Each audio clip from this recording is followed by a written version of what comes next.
ಕಾನೂನುಬದ್ಧ ದಾಖಲೆಗಳಿದ್ದರೂ ಕೃಷಿಗೆ ಅಡ್ಡಿ. ಜೀವ ರಕ್ಷಣೆಗಾಗಿ ರಾಮರಾವ್ ರಾಜಶೇಖರ್ ಅಧಿಕಾರಿಗಳಿಗೆ ಮನವಿ. ಬಳ್ಳಾರಿ ಜಿಲ್ಲೆಯ ಸಂಡೂರು ತಾಲೂಕಿನ ಅಯ್ಯನಹಳ್ಳಿ ಕಂದಾಯ ಗ್ರಾಮದ ಭೂ ವಿವಾದ ಇದೀಗ ಹೊಸ ತಿರುವು ಪಡೆದುಕೊಂಡಿದೆ.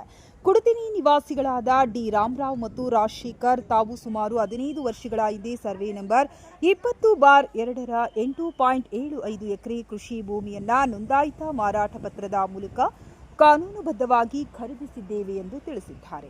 ಪಹಣಿ, ಮೋಟಿವೇಷನ್, ಆರ್ಟಿಸಿ ಸೇರಿದಂತೆ ಎಲ್ಲಾ ಕಂದಾಯ ದಾಖಲೆಗಳು ತಮ್ಮ ಹೆಸರಿನಲ್ಲಿದ್ದು, ಇದೇ ಭೂಮಿಯ ಆಧಾರದ ಮೇಲೆ ಸಹಕಾರಿ ಬ್ಯಾಂಕ್ನಿಂದ 9 ಲಕ್ಷ ರೂಪಾಯಿ ಅಭಿವೃದ್ಧಿ ಸಾಲವನ್ನ ಪಡೆದಿದ್ದೇವೆ ಎಂದು ಅವರು ಹೇಳಿದ್ದಾರೆ.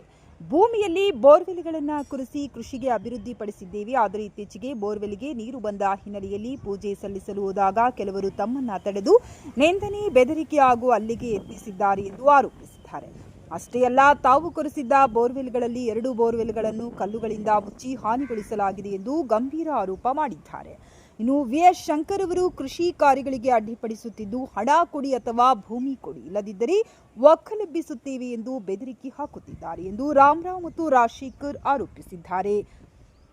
ಈ ಘಟನೆ ನಡೆದ ಕೂಡಲೇ 112ಗೆ ಕರೆ ಮಾಡಿ ಪೊಲೀಸರಿಗೆ ಮಾಹಿತಿ ನೀಡಲಾಗಿದ್ದು, ಪೊಲೀಸರು ಸ್ಥಳಕ್ಕೆ ಭೇಟಿ ನೀಡಿ ಪರಿಶೀಲನೆ ನಡೆಸಿದ್ದಾರೆ ಎಂದು ತಿಳಿಸಿದ್ದಾರೆ. ಜಿಲ್ಲಾಧಿಕಾರಿ ಕಚೇರಿಯಲ್ಲಿ ನಡೆದ ಸುದ್ದಿಗೋಷ್ಠಿಯಲ್ಲಿ ಮಾತನಾಡಿದ ಅವರು, ನ್ಯಾಯಾಲಯದ ಆದೇಶ ಹಾಗೂ ಕಂದಾಯ ದಾಖಲೆಗಳ ಆಧಾರದ ಮೇಲೆ ತಮ್ಮ ಹೆಸರಿನಲ್ಲಿರುವ ಭೂಮಿಯಲ್ಲಿ ಕೃಷಿ ನಡೆಸಲು ಅವಕಾಶ ಕಲ್ಪಿಸಬೇಕು. ತಮ್ಮ ಜೀವ ಹಾಗೂ ಆಸ್ತಿಗೆ ಪೊಲೀಸ್ ರಕ್ಷಣೆ ನೀಡಬೇಕು ಮತ್ತು ಸಂಬಂಧಪಟ್ಟವರ ವಿರುದ್ಧ ಕಾನೂನು ಕ್ರಮ ಕೈಗೊಳ್ಳಬೇಕೆಂದು ಅಧಿಕಾರಿಗಳನ್ನ ಆಗ್ರಹಿಸಿದ್ದಾರೆ. ಈ ಪ್ರಕರಣದ ಕುರಿತು ಸಂಬಂಧಪಟ್ಟವರ ಪ್ರತಿಕ್ರಿಯೆ ಹಾಗೂ ಪೊಲೀಸ್ ತನಿಖೆಯ ಬಳಿಕವೇ ಸತ್ಯಾಂಶ ಸಂಪೂರ್ಣವಾಗಿ ಹೊರಬರಬೇಕಿದೆ. ಈ ಸುದ್ದಿಗೋಷ್ಠಿಯಲ್ಲಿ ರಾಮರಾವ್, ರಾಜಶೇಖರ್, ವೆಂಕಟರಮಣ, ಮಹಂತೇಶ್, ಬಾಬು, ರುದ್ರಮ್ಮ ಹಾಗೂ ಪ್ರತಾಪ್ ಉಪಸ್ಥಿತರಿದ್ದರು. ಇಂತಹ ಮತ್ತಷ್ಟು ಬಳ್ಳಾರಿ ಜಿಲ್ಲೆಯ ತಾಜಾ ಸುದ್ದಿಗಳಿಗಾಗಿ ನಮ್ಮ Ballari daily news Kannada channel ಅನ್ನು ಸಬ್ಸ್ಕ್ರೈಬ್ ಮಾಡಿ, ಫಾಲೋ ಮಾಡಿ, ವಿಡಿಯೋಗೆ ಲೈಕ್ ಮಾಡಿ ಹಾಗೂ ನಿಮ್ಮ ಅಭಿಪ್ರಾಯವನ್ನ ಕಮೆಂಟ್ನಲ್ಲಿ ತಿಳಿಸಿ. ಸರ್, ನನ್ನ ಹೆಸರು ರಾಜಶೇಖರ್ ಅಂತ ಹೇಳಿ. ಇವತ್ತು ಇಲ್ಲಿ ಬಂದಿರೋ ವಿಚಾರ ಭೂ ಕಬಳಿಕೆ, ಬಕಾಸುರ ಅಂತ ಹೇಳ್ತಾರೆ ಸರ್, ಶಂಕರಪ್ಪ ಅಂತ ಹೇಳಿ, ಅಂತಾಪುರ ಗ್ರಾಮ. ಅವನು ಬಿಜೆಪಿಯಲ್ಲಿ ರೈತ ಅಧ್ಯಕ್ಷ ಆಗಿದ್ದಾನಂತೆ. ಬಿಜೆಪಿಯಲ್ಲಿ ಅವನು ಎಲ್ಲ ಅಲ್ಲಿ ಯಾವುದೇ ಭಾಗದಲ್ಲಿ ಲ್ಯಾಂಡ್ ಖರೀದಿ ಮಾಡಿದ್ರೆ ಅಲ್ಲಿ ಆ ಊರಲ್ಲಿ ಒಂದು ಗುಂಪು ರೆಡಿ ಮಾಡಿ ಆ ಲ್ಯಾಂಡ್ ಓನರ್ ಬೆದರಿಸೋದು, ಆ ಲ್ಯಾಂಡ್ ಓನರ್ ಹತ್ರ ದುಡ್ಡು ಕೇಳೋದು, ಇಲ್ಲ ಲ್ಯಾಂಡ್ ಪರ್ಸೆಂಟೇಜ್ ಕೇಳೋದು, ಈ ತರ ಮಾಡ್ಕೊಂತ ಬಂದಿದ್ದಾನೆ. ಅದು ನಮಗೆ ಗೊತ್ತಿದ್ದಿಲ್ಲ, ಮಾಹಿತಿ ಇದ್ದಿಲ್ಲ.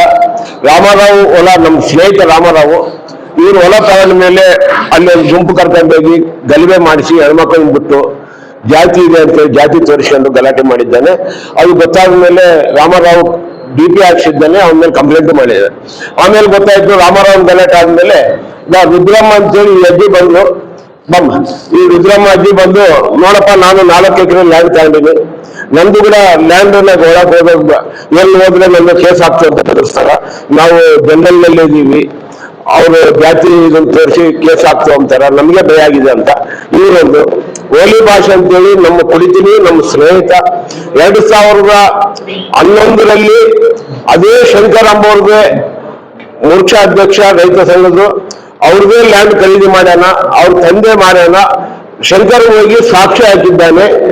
ಅದೇ ಶಂಕರ್ ಹೆಂಡತಿ, ತಂಗಿ, ಅವ್ರ ಮಕ್ಕಳು ಒಂದು ಕೇಸ್ ಮಾಡ್ತಾರ, ನಮ್ಮ ತಂದೆ ನಮಗೆ ತಿಳಿಲಾರ್ದಂಗೆ ಹೊಲ ಮಾರ್ಯಾನ ಅಂತೇಳಿ. ಅದಕ್ಕೆ ಕೇಸ್ ಹಾಕ್ಸೋದು, ಸಾಕ್ಷಿ ಹಾಕಿರೋದು, ಲ್ಯಾಂಡ್ ಮಾಡಿರೋದು ಶಂಕರೇ, ಕೇಸ್ ಹಾಕ್ಸಿರೋದು ಶಂಕರೇ. ನಮ್ಮ ಹುಡುಗನ ಮೇಲೆ ಅಟ್ರಾಸಿಟಿ ಕೇಸ್ ಕೂಡ ಮಾಡಿದ್ದಾನೆ, ಓಲಿ ಭಾಷೆ ಅಂತೇಳಿ.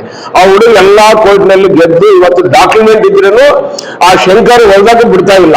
ಆ ಹುಡುಗ ಇವತ್ತು ಬರ್ಬೇಕಾಯ್ತು, ಕಿಡ್ನಿ ಪ್ರಾಬ್ಲಮ್ ಇದೆ ಅಂತ ಹೇಳಿ ಆಸ್ಪತ್ರೆಗೆ ಡಾಕ್ಯುಮೆಂಟ್ ನಮ್ಮ ಹತ್ರ ಕೊಟ್ಟು ಕಳಿಸಿದ್ದಾನೆ. ಯಾರು? ಓಲಿ ಭಾಷಾ. ಬೇರೆ ಊರ ಹೊಲಕ್ಕೆ ಬರೋದು ಒಂದು ನೆತ್ತ ಆದ್ರೆ ಅವನು ಸ್ವಂತ ಹೊಲನೇ ಹಿಂಗ್ ಮಾಡಿದ್ದಾನೆ. ಒಂದು ಇನ್ನ ಬಗಾರುಕಮ್ ಅಂತೇಳಿ ಲ್ಯಾಂಡ್ಗಳು ರೈತರಿಗೆ ಕೊಡಿಸು ಅಂತೇಳಿ 10-20 ಸಾವಿರ ರೂಪಾಯಿ ಇಸ್ಕೊಂಡಿರೋ ಕೂಡ ನಮ್ಮಲ್ಲಿ ಆಡಿಯೋ ಇದೆ, ಕಾರ್ಡಿದೆ, ಆಡಿಯೋ ಕೂಡ ಇದೆ ಸರ್ ನಮ್ಮಲ್ಲಿ, ಎಲ್ಲರಿಗೂ ಕಳಿಸ್ತೀವಿ. ಅವ್ರಿಗೂ ಇದೇ ರೀತಿ ಮಾಡ್ತಿದಾರ.